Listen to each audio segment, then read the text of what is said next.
अध्याय 57 आकाशों से भी परे के आकाश। कबीर विल्सन उस बूढ़े व्यक्ति की तरफ बढ़ा जो टूर्नामेंट की अध्यक्षता कर रहा था और पूछा, मैं इस टूर्नामेंट का विजेता हूं। क्या अब मुझे पुरस्कार मिल सकता है? बूढ़े व्यक्ति के चेहरे पर असहायता का एक साफ भाव था। उसने कहा, मैं सिर्फ टूर्नामेंट की अध्यक्षता कर रहा हूं, पुरस्कार मेरे द्वारा वितरित नहीं किया जाता है। सच्ची मौलिक गोली ट्रू एलिमेंटल पिल संप्रदायों द्वारा दी जाती है। जब आप उनकी मूल्यांकन परीक्षा पास कर लेंगे तब आपको यह मिलेगी। कबीर विल्सन के चेहरे पर एक हल्की मुस्कान झलकी। हालांकि यह बहुत आकर्षक लग रहा था, उस बूढ़े व्यक्ति को एक निराधार डर महसूस हुआ और वह कांपने लगा। ऐसा लगा जैसे कुछ ही पल पहले एक भारी संहारक ऊर्जा स्लॉटर चीक चुपके से उसके शरीर और आत्मा में गहराई तक समा गई थी, जिससे उसे लगा जैसे मौत करीब है। दरअसल अभी कुछ पल पहले कबीर विल्सन बहुत ज्यादा गुस्से में था और उसने अनजाने में संहारक ऊर्जा स्लॉटर चीक की एक भयानक मात्रा जारी कर दी थी। इस टूर्नामेंट की शुरुआत से लेकर इसके मौजूदा अंत तक वह जानता था कि इसे दूसरों द्वारा नियंत्रित किया गया था। यहाँ तक कि अंतिम विजेता को भी वह सच्ची मौलिक गोली ट्रू एलिमेंटल पिल प्राप्त करना बहुत मुश्किल लगेगा। जगजीत विल्सन आया। हालांकि वह विल्सन परिवार के वरिष्ठों में से एक था, लेकिन मार्शल संप्रदाय में मौजूद जॉनसन परिवार के सदस्यों की चापलूसी करने की इच्छा के कारण वह अपने ही परिवार के विकास को रोकना चाहता था, यहाँ तक कि अपने ही परिवार के मुखिया पर हमला करने का भी सहारा लिया। पहले जब जगजीत विल्सन ने केशव विल्सन को घायल किया था तो पूरे विल्सन परिवार ने, चाहे उनका पद ऊंचा हो या नीचा, जगजीत विल्सन को अब अपना नहीं माना था। जगजीत विल्सन के पीछे एक सुंदर, नाजुक और गोरे रंग का आदमी था। वह बहुत ही खूबसूरत और मनमोहक लग रहा था। उसका पूरा शरीर बहुत ही शुद्ध सच्ची चीक निकाल रहा था। सिर्फ इसी से कोई यह बता सकता था कि इस मार्शल कलाकार की सच्ची चीक आश्चर्यजनक रूप से जीवंत और शुद्ध थी। कबीर विल्सन, मुझे नहीं लगा था कि तुम पिलकिंग हॉल को सफलतापूर्वक खोल पाओगे। इसके अलावा तुमने मेरे नए शिष्य को भी नुकसान पहुंचाया है। सुनील जॉनसन का गुरु दरअसल जगजीत विल्सन था। चुप रहो, तुम परिवार के गद्दार। तुम हमारे विल्सन परिवार का हिस्सा नहीं हो। मैं जो करना चाहता हूं वह मेरा अपना काम है और तुम्हारा नहीं। मेरे दवा की दुकान को तुम्हारी एक बूढ़े कुत्ते की मंजूरी क्यों लेनी पड़ेगी? तुम खुद को क्या समझते हो? तुम सिर्फ एक बूढ़े कुत्ते हो जिसे दूसरे लोगों के जूते चाटने में विशेषज्ञता हासिल है। कबीर विल्सन ने जोर से चिल्लाया, उसकी आवाज़ पूरे मैदान में गूंज रही थी। हर एक छुपे हुए विल्सन परिवार के सदस्य ने इसे सुना और उनके दिल को सुकून मिला। तुम कमीने, तुम मौत को बुला रहे हो। जगजीत विल्सन का चेहरा अपने गुस्से के कारण बहुत लाल हो गया था और वह खुद बाहर आकर कबीर विल्सन से लड़ना चाहता था। लेकिन इससे पहले कि वह कुछ कर पाता, उसके पीछे खड़े आदमी ने उसे रोक दिया। मुझे और इस दक्षिणी मार्शल साम्राज्य के सबसे शक्तिशाली किशोर को वार का आदान प्रदान करने दो। मैं देखना चाहूंगा कि किस क्षमता के साथ वह सच्ची मौलिक गोली ट्रू एलिमेंटल पिल लेना चाहता है। उस आदमी ने ठंडे लहजे में कहा। उसका रंग तिरस्कार से भरा हुआ था, जिससे ऐसा लगता था जैसे वह खुद को पूरी दुनिया में सबसे शक्तिशाली मानता हो। कबीर विल्सन ने एक कठोर और ठंडे लहजे में जवाब दिया, तुम दोनों संप्रदायों का हिस्सा हो और उनकी दुनिया से ताल्लुक़ रखते हो। तुम सिर्फ उन मामलों में भाग लेते हो, फिर भी तुम अपने संप्रदाय के नियमों और विनियमों का उल्लंघन करते हो। खास तौर पर यह बुरा। अगर तुम जीतते हो तो ये सच्ची मौलिक गोली ट्रू एलिमेंटल पिल तुम्हारी है। अगर तुम हारते हो तो तुम्हें मरना होगा। उस आदमी ने ठंडे लहजे में कहा। अगर मैं हारता हूं तो मुझे क्यों मरना पड़ेगा? कबीर विल्सन ने ताना मारा। क्योंकि मेरे निर्मल के खिलाफ एक मार्शल कला प्रतियोगिता के बाद कोई भी कभी जीवित नहीं रहा। निर्मल ने गर्व से भरे अंदाज में कहा। कबीर विल्सन जोर से हंसा, जैसे कि उसने अभी दुनिया का सबसे मज़ेदार मजाक सुना हो। क्या तुम सिर्फ मर्त्य मार्शल क्षेत्र मॉर्टल मार्शल रेल्म के 8वें स्तर पर नहीं हो? उन आंतरिक संप्रदाय के शिष्यों की आंखों में तुम कुत्ते की लीद के समान हो। यह मत सोचो कि संप्रदाय की दुनिया से बाहर आने के बाद तुम मेरे राजा बन जाओगे। यहाँ अपनी शक्ति का दुरुपयोग करने की कोशिश मत करो। आखिरकार जैसा कि लगता है तुम्हारे पास ऐसा करने के लिए पर्याप्त क्षमता भी नहीं है। निर्मल गुस्से में था क्योंकि ठंडी ऊर्जा उसके पूरे शरीर में उठने और फैलने लगी। उसकी आंखें हत्या के इरादों से भरी हुई थीं। तुम आज निश्चित रूप से मरने वाले हो। कबीर विल्सन को नहीं पता था कि जगजीत विल्सन को इतना रायबाज आदमी कैसे मिला। ऐसा लगता था कि उसकी नज़रों में जो लोग किसी संप्रदाय में नहीं थे वे सिर्फ चींटियां थे। इस समय भीड़ सब पीछे हट गई थी। मर्त्य मार्शल क्षेत्र मॉर्टल मार्शल रेल्म के 8वें स्तर में एक विशेषज्ञ के साथ लड़ाई का एक बहुत बड़ा दुष्प्रभाव होगा, लेकिन साथ ही वे आने वाले मैच को लेकर भी बहुत ज़्यादा उत्साहित थे। ऐसा इसलिए था क्योंकि अगर उन्होंने जो सुना वह सच था तो पुरस्कार पाने के लिए कबीर विल्सन को मार्शल आर्ट संप्रदाय के शिष्य को हराना होगा। उनकी लड़ाई को देखना ही बहुत भाग्यशाली माना जा सकता था। आखिरकार यह एक मार्शल आर्ट संप्रदाय का शिष्य था। कोई शक नहीं, यह मैच देख रहे मार्शल कलाकारों को बहुत सारे फायदे देगा। जमीन लकड़ी के टुकड़ों से ढकी हुई थी, जो सब कबीर विल्सन की पिछली ठोकर के कारण था जिसने पूरे टूर्नामेंट के मंच को नष्ट कर दिया था। जगजीत विल्सन पीछे हट गया। उसे निर्मल पर बहुत भरोसा था। जगजीत विल्सन ने सोचा कि कबीर विल्सन इस बार निश्चित रूप से मर जाएगा और फिर विल्सन परिवार को जॉनसन परिवार द्वारा पूरी तरह से कब्जा कर लिया जाएगा। इससे मार्शल आर्ट संप्रदाय में उस जॉनसन परिवार के सदस्य के साथ उसके संबंध बहुत बेहतर हो जाएंगे। ऐसा लगता है कि तुम मुझसे बड़े हो, क्या तुम्हें लगता है कि अभी मुझसे जीतना शानदार माना जा सकता है? मैं सिर्फ 16 साल का हूँ, कबीर विल्सन ने मुस्कुराते हुए कहा, लेकिन ये भाव ऐसा लग रहा था जैसे वह मुस्कुरा रहा हो फिर भी नहीं, जिससे एक खासा विरोधाभास पैदा हो रहा था। अगर उसने बोला नहीं होता तो यहाँ हर कोई उसकी उम्र के बारे में भूल गया होता। इस बारे में सोचते हुए हर कोई अपने दिल में आहें भर रहा था।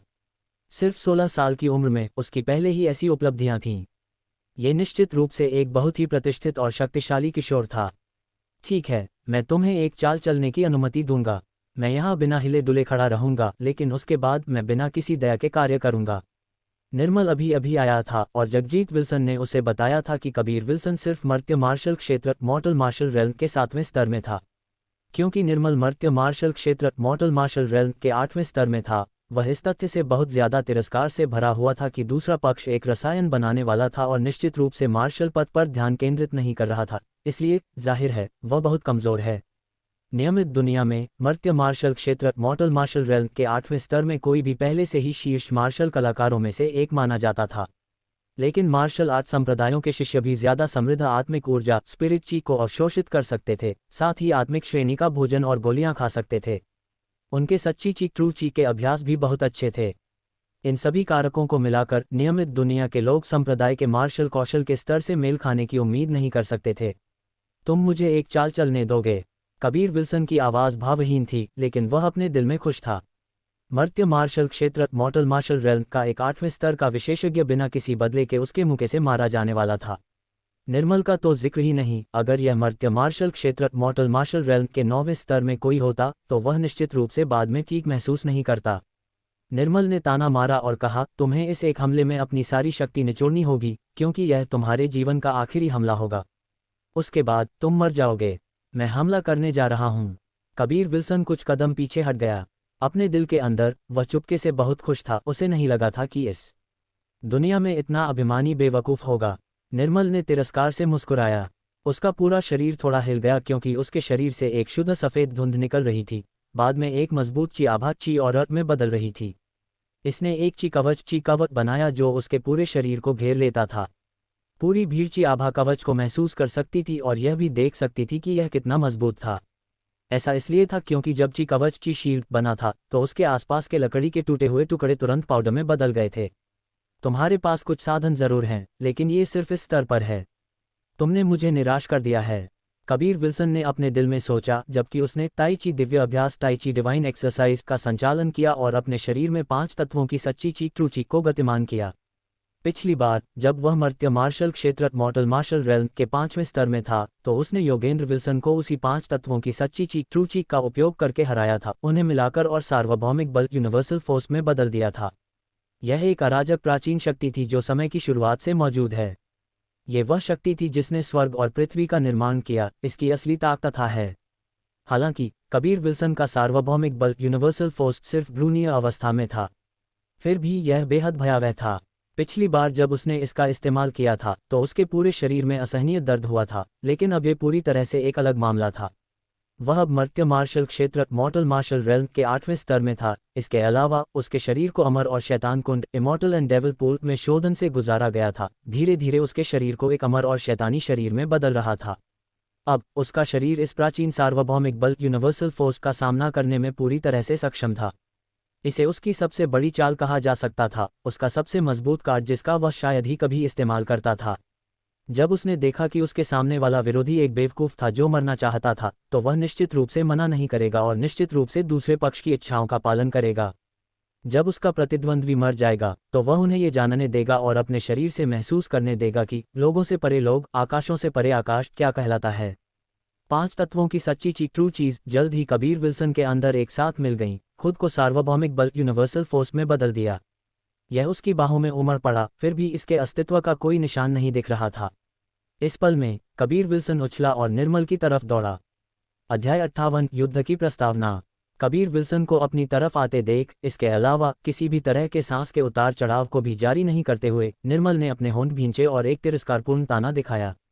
कबीर विल्सन की गति तेज नहीं थी। आखिरकार वह एक खड़े हुए लक्ष्य पर हमला करने जा रहा था, लेकिन उसके मुके पर 5 तत्वों की सच्ची ट्रू चीज के संयोजन से बना सार्वभौमिक बल यूनिवर्सल फोर्स था।